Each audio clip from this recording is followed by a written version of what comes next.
Hello friend, स्वागत है आपका आपके अपने चैनल पीएमसी मध्य प्रदेश में। अभी सूरदास की कहानी कंटिन्यू है और चैप्टर का नाम है अवचेतन मन का फिर से जागृत होना। मतलब सूरदास के अवचेतन मन का फिर से जागृत होना। चलिए स्टार्ट करते हैं। भगवान करे फिलिप का अवचेतन मन उसे मुझ तक वापस भेज दे, कृपा करें प्रभु।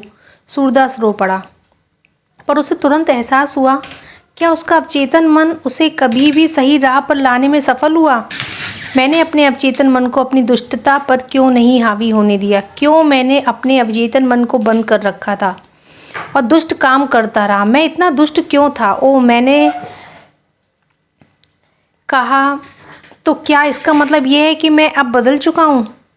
एक एक कर उसे उन लोगों के चेहरे याद आने लगे जिन्हें उसने लूटा था, यातनाएं दी थीं, लड़कियों के साथ बलात्कार किया था और यहाँ तक कि अपनी माँ को भी मुसीबत में डाल दिया था। हे ईश्वर, अब मुझे बोध हो रहा है कि उन सभी को कितना कुछ झेलना पड़ा होगा। बदला लेने की मेरी भावना के कारण, मेरे दुष्ट उद्देश्यों के कारण, मेरी लालच और वासना के कारण उन सभी को नर्क की यातना भोगनी पड़ी। इससे पहले ऐसा मेरे साथ कभी नहीं हुआ था। इसका विचार भी मेरे मन में नहीं आया था। मुझे तो हमेशा यही लगता था कि कोई मुझे नुकसान नहीं पहुंचा सकता या मुझे कोई सता नहीं सकता।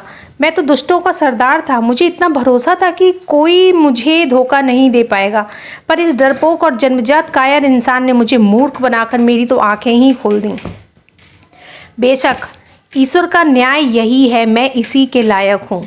अपने जीवन में पहली बार उसने ईश्वर को याद किया था तो उसने पहली बार ईश्वर से प्रार्थना की और कहा, हे मेरे प्रिय ईश्वर, कृपया मुझे बचाओ। मैं वचन देता हूँ कि मैं एक अच्छा जीवन जीऊँगा और आपकी राह पर चलूँगा। मैं ये भी वादा करता हूँ कि संभव हो उतने लोगों को खोजूँगा जिन्हें मैंने नुकसान पहुँचाया, उनकी मदद करूंगा और उनकी जो भी चीज़ें अब तक मेरे पास हैं उन्हें लौटा दूंगा। मैं उन्हें खुश रखने का भरपूर प्रयास करूंगा।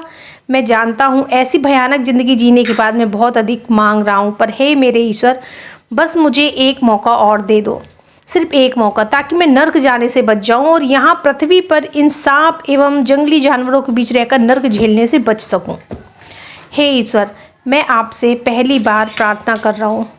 मुझे पहली बार एहसास हुआ और दुष्टता से अच्छाई की तरफ जाने का मेरा दृढ़ फैसला है। कृपया मेरी मदद करें, मुझे बचाएं और अपनी सही राह सुझाएं।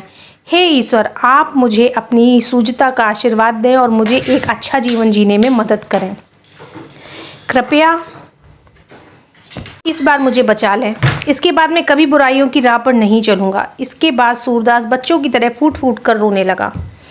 जब वह शांत हुआ तो उसे अनुभव हुआ कि उसके विचार, उसकी भावनाएं कितनी पवित्र और सच्ची थीं। क्या यह कभी संभव था कि उस जैसे शैतान की ईश्वर मदद करेंगे? उनके अलावा इस भयानक जंगल में उसे बचाने कौन आ पाता? सुबह होने तक क्या वह उन सांपों और जंगली जानवरों से भरे जंगल में जिंदा बच पाएगा? सूरदास को यह संभव नहीं लग रहा था। पर ईश्वर, आप तो अपने चमत्कारों के लिए जाने जाते हैं, तो हे प्रभु, चमत्कार करें, कृपया मुझे बचा ले और मैं वादा करता हूँ मैं कभी गलत राह पर नहीं चलूँगा। उसी क्षण उसे जानवरों के गुफा के पास आने की आहट सुनाई दी। उसे अपना अंत नजर आने लगा। घावों और खरोचों के बावजूद बड़ी मेहनत से रेंग कर वे गुफा के कुछ और अंदर एक गहरे अंधेरे कोने में खिसक गया। उसे यकीन था कि वहाँ कई सारे सांप थे, पर उसने जंगली जानवरों के हमले के बजाय सांप के काटने से मरना ज़्यादा उचित समझा। गुफा के उस अंधेरे कोने में जब वह बचने की कोशिश कर रहा था, उसी समय एक सांप उसकी छाती पर से होकर चला गया। हे प्रभु, मुझे बचा लो, अब मैं कभी गलत काम नहीं करूँगा। ये आवाज़ उसके दिल की गहराई से निकली थी।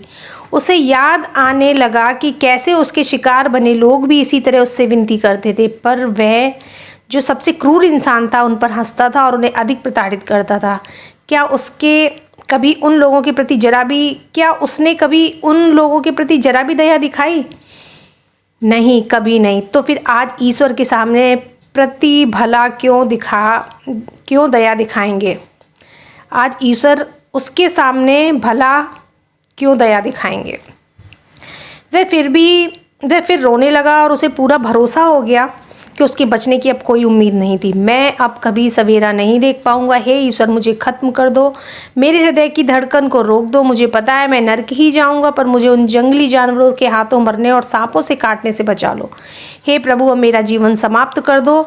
एक और सांप उसके शरीर पर से गुजरा और वह चीख उठा, हे प्रभु, मुझ पर दया कीजिए, कृपया मुझे और प्रताड़ित ना करें। उसके नव जागृत अवचेतन मन ने उससे पूछा, क्या तुमने कभी अपने शिकार व्यक्तियों के प्रति दया दिखाई थी? हाँ, तुम सही कहते हो, मुझे उन पर कभी दया नहीं आई। अब मैं समझ चुका हूँ, पर अब तो बहुत देर हो चुकी है। अब तो मुझे कष्ट झेलना ही होगा। ईश्वर मेरे प्रति दया और हमदर्दी क्यों दिखाएंगे? सूरदास सच्चे मन से पछताने लगा और सुधरने की इच्छा करने लगा, पर उसे कोई रास्ता नजर नहीं आ रहा था। उसे पता था उसका बचना मुश्किल हो चला था। उसके अवचेतन मन ने एक बार फिर उससे कहा, क्या तुमने कभी लोगों को नुकसान पहुंचाने से खुद को रोका? तो ईश्वर क्यों चमत्कार कर तुम्हें बचाएंगे? जब तुम्हें लगता था कि तुम खुश और सफल हो, तब कभी तुमने ईश्वर के बारे में सोचा था? तो अब क्यों ईश्वर को याद कर रहे हो? अब उनकी मदद के लिए क्यों पुकार लगा रहे हो? तो दोस्तों, ये था आज का चैप्टर।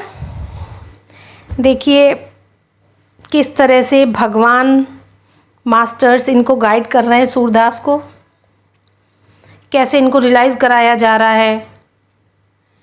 ऐसा रियल लाइफ में होता है। अब इनको इनका इसी लाइफ का याद दिलाया जा रहा है। जब हम ध्यान में आते हैं, ध्यान करते हैं, जब हम बहुत परेशान होते हैं ना और ध्यान में आ जाते हैं, तब हमें ध्यान में जाके अपनी पास्ट लाइफ दिखाई जाती है ना, तब हमने भी इसी तरह का बहुत गंदा गंदा कुछ किया होता है, जो कि हमें दिखाया जाता है। भगवान कहते हैं, लो देखो, किसी को मत कोसो, किसी को ब्लेम मत करो, अपने कर्म देखो कि क्या करके आए हो। तब हमें भी रियलाइज़ होता है, हम भी माफ़ी मांगते हैं भगवान से। और सर्वशक्तिमान ईश्वर जब देखते हैं कि हाँ, ये सच्चे मन से माफ़ी मांग रहा है, तो हमें माफ़ी भी मिलती है। और लाइफ में जो स्ट्रगल होते हैं ना, वो धीरे धीरे ख़त्म हो जाते हैं। तो कैसा लगा चैप्टर ज़रूर बताइएगा और ध्यान करते रहिए। Thank you so much.